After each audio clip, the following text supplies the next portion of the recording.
When a unbacked Syrian ceasefire was announced on Saturday, residents of Ghouta again took cover, fearing that what would come next would be anything but peace. Nearly 2 days later, with more bodies dug from the ruins, more slain children wrapped in burial shrouds, Russian and Syrian warplanes still menacing the skies, and claims of another chlorine attack, it's clear the so-called ceasefire has barely led to a lull. As has been the case throughout the war, the UN again failed to prevent the suffering of Syria, or even to slow it down.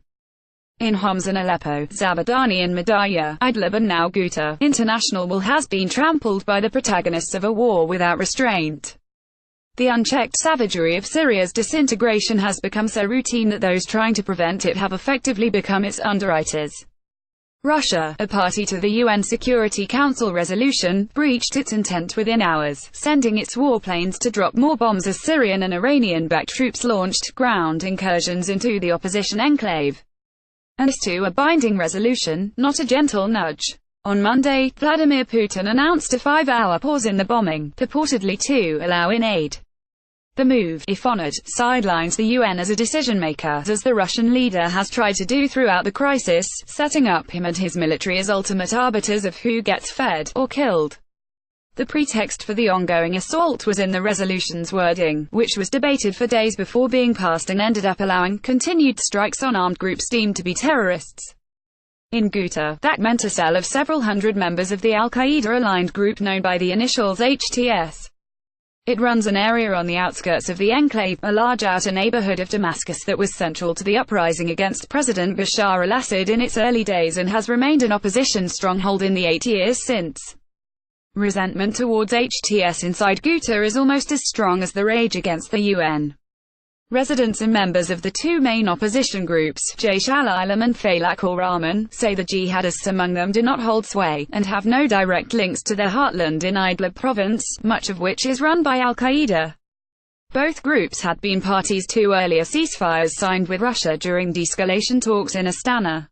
Neither are designated as terrorist organizations. Eastern Ghouta is the last rebel-held enclave bordering the Syrian capital, Damascus. Since 2013, forces loyal to President Bashar al-Assad have imposed a suffocating and deadly siege on the area. Yet several insurgent factions have retained control. This month, Syria's army launched one of the most intense bombardments of the war, saying their assault was necessary to end rebel mortar strikes on the capital. Residents accuse Russia of also bombing Ghouta, a mixture of dense suburbs and fields that once served as the breadbasket for Damascus. Thank you for your feedback. HTS consists of barely 300 fighters here in eastern Ghouta, said local resident Mohammed Bakr. They are outcasts and not wanted. They cannot pressure us in any way even if they tried.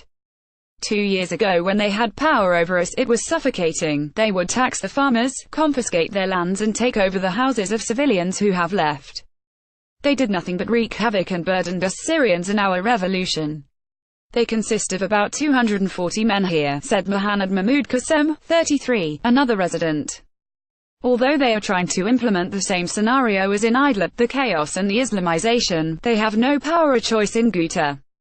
Falaq al-Rahman are the ones with the upper hand here. Over the past 6 months, attempts to expel HTS and their families have failed because a passage out of the besieged area has been unable to be negotiated with regime forces that surround it. Such deals have been made elsewhere in Syria, along the border with Lebanon, and in Aleppo as forces supporting the Assad regime were storming the opposition held east of the city in late 2016. They have often involved population shifts, fighters leave first, and then communities have been moved en masse where they have been forced to blend in with the jihadists. Soon there will be no distinction.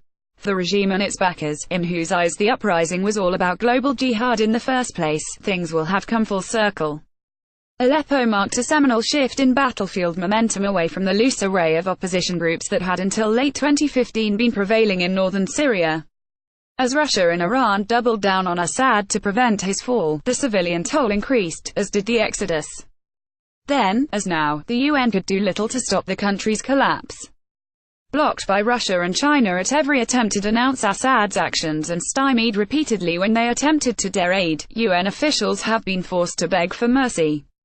While there is zero deterrence and total impunity, there will be no mercy coming, I can assure you, said a senior Western official. The global order is shifting. There is no longer a price tag on bad behavior. And the messaging, "This is important," from Trump is that the US doesn't care. That's a soundtrack for tyranny everywhere. As bombs fell throughout Monday in Ghouta, resident Mayada Sobhay said, "Nothing can stop our tragedy. Why would we have faith in the world coming to save us?